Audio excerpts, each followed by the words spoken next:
पाकिस्तान मुस्लिम league नून और peoples party की मुश्तरका committee का इजलास इख्तिताम पजीर हो गया। गवर्नर हाउस में होने वाले इजलास में दोनों पार्टियों के रहनुमा शरीक हुए। इसहाक डार और राजा परवेज अशरफ ने मुश्तरका तौर पर इजलास की सदारत की है। इजलास में पीपल्स पार्टी और नून लीग के दरमियान हुकूमती इत्तेहाद के तहरीरी मुआहदे पर मुशावरत की गई है। मुआहदे के बकिया नुकात पर मरहला वार अमल दरामद करने पर इत्तफाक हुआ।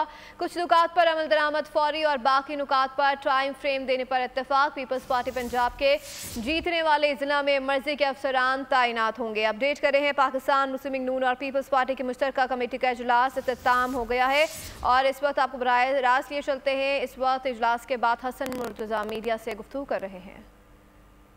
इश्यूज जो हैं जो आप रेज कर रहे हैं ये तो हम कहते हैं कि ये नहीं होने चाहिए और उसी के लिए हमने एक कमेटी बनाई है कि वो बैठे इन चीज़ों को सॉर्ट आउट करे और हफ्ते तक वो रिपोर्ट दे। जो तहरीरी मुआहदा आपके साथ हुआ था पावर शेयरिंग है, जब बर्डन शेयरिंग की बात कर रहे हैं, वो क्या क्या नकाते हैं, उस पर क्या बात? वो इंशाअल्लाह ताला हफ्ते तक हम आपको जब ये कमेटी अपनी सिफारिशात देगी साथ वो सारा आपसे हम शेयर कर लेंगे। सैटरडे को इंशाअल्लाह ताला ये हमारी कमेटी जो सब कमेटी है वो मीट करेगी और नेक्स्ट वीक में इंशाअल्लाह हमारी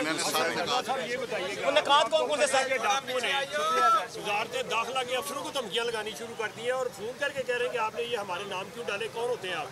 इस बारे में आप कहते हैं कहाँ पर रियासत की कोई रिट मौजूद ही नहीं है। सर मैंने आप सब की मौजूदगी में ये बात कही है कि सूबे के अंदर लॉ एंड ऑर्डर की सूरत हाल बेहतर नहीं है और दिन ब दिन खराब होती जा रही है। सिर्फ पंजाब का है क्या? कच्चे का इलाका सिंध में नहीं है, उसका भी कोई हक है? नहीं, बलोचिस्तान में भी है, ये तीनों सूबों में मौजूद है। खतरा कच्चे के डाकू हैं या पक्के के डाकू है पाकिस्तान के लिए?